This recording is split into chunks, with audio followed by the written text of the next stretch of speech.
Yes. When I was younger, I didn't like brushing my teeth, and as a result, I got a cavity. After this terrible event, I realized that there are consequences to not brushing your teeth, not exercising, and not doing your homework.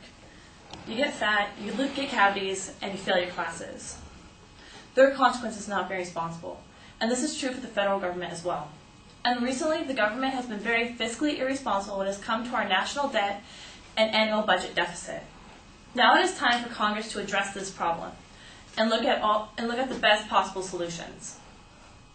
According to a recent Rasmussen report, only 10% of current likely voters think that Congress is doing a good or excellent job. This is very unfortunate, and another reason for Congress to take this problem seriously and address it in the most feasible manner. According to Peter Swift, who is the economic advisor for the Ron Paul campaign, this is Congress's responsibility to address this federal debt problem before it becomes a real disaster. Not only that, but the federal debt is a time-sensitive issue and needs to be addressed now. In this speech, I will argue that the U.S. government should go off the fiscal cliff. First, I will argue that the federal debt is the #1 problem facing America. Second, I will argue that the fiscal cliff is the best solution for this problem.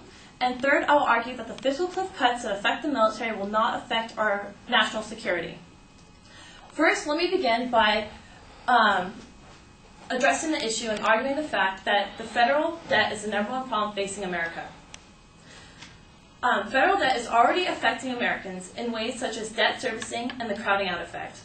According to Carl Rove, who is the former Deputy Chief of Staff, states that entitlement programs, along with just the interest payment on the debt, made up 64% of this year's current budget. This is a huge number. And Chris Cox, who is the former chairman of the Republican Policy Committee, states that unfunded social programs such as Social Security and others, along with the $16 trillion deficit that the government currently has the ability to not only bankrupt the current programs, but also bankrupt the federal government. We're heading down a road similar to that of Greece. And Greece is an excellent example of how national debt can ruin a nation. According to Matthew Kowinski, who is a professional journalist for the Wall Street Journal, states that Greece and other European countries have threatened to default on their currency, the euro, because of their national debt problem. Not only that, but now Greece is asking Germany for a 300 billion euro bailout because of their debt. Again, this is a very serious problem. And a former government official such as Harold Brown, who is the former Secretary of Defense, realized that. And he states that if we continue to grow our national debt faster than our economy, we're not only going to undermine our economic growth, but also our military strength and our global leadership. Now that I've argued that federal debt is the #1 problem facing America, I'll now go into arguing that the fiscal cliff is the best solution for this problem. Going off the fiscal cliff will help solve our debt problem because we will borrow less money. According to Peter Swift, who's been previously qualified, currently the U.S. borrows $1.1 trillion to fund the current national bills.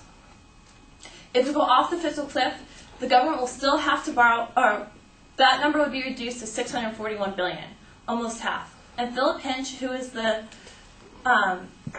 assistant chairman for the government relations at the FPA, states that this will cut the amount of money that the U.S. has to borrow to pay current bills almost in half. Not only will the fiscal cliff cut the amount, or help the amount of money that we borrow each year, it will also take drastic measures into increasing revenue and cutting spending. According to Mary Jo Kreinecker, a certified CPA and chairman of Finance and Accounting, states that going off the fiscal cliff will increase taxes 20%, and this will affect all Americans. She also states that going off the fiscal cliff will have the effect of $109 billion in annual spending cuts that affect defense and non-defense programs equally. Now that I've talked about how federal debt is a serious problem and that the fiscal cliff is the best solution for it, I'll now argue that going off the fiscal cliff cuts that affect military will not affect our national security. The opposition to going off the fiscal cliff, like George Little, who is the current spokesman for the Department of Defense, states that the fiscal cliff cuts that affect the military will be devastating to our national defense. This, however, is not true. According to marketanalysis.com, key components such as UAVs, which are unmanned aerial vehicles, which are a key component to solving low-intensity combat situations and are used in every branch of the military, would not be cut. There are other areas of the military that can be cut, however. According to Larry Korb, who is the senior fellow at the Center for American Progress think tank, states that there are many strategic cuts that we can make to our defense without affecting or jeopardizing national security. And Max Hoffman, who is the special assistant for the American think tank, or a Center for American Progress think tank, states that one of these strategic cuts could involve nuclear warheads.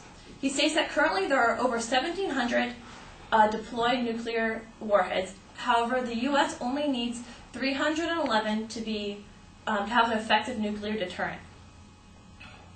So maintaining these extra warheads is not only unnecessary, it is also very expensive. He also states that there's no reason for the military to be as large as it is right now. Max Hoffman, who's been previously qualified, states that it's very natural for the government to downsize the military after large conflicts.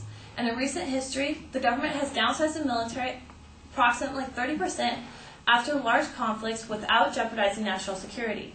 And since Iraq is over and Afghanistan will be over in 2014, the American government should be adapting a less expansive military. In this speech, I argued that the United States should go off the fiscal cliff. First, I argued that federal debt is the #1 problem facing America. Second, I argued that going off the fiscal cliff is the best solution for this problem. And third, I argued that the fiscal cliff cuts that would affect the military will not affect our national security. Although the fiscal cliff may not be the most popular option, it is the one option that will force the federal government onto a more responsible fiscal path. And like brushing your teeth or exercising or doing your homework, it may not always be fun, but the fiscal cliff is something that needs to be done to avert a major disaster. Thank you.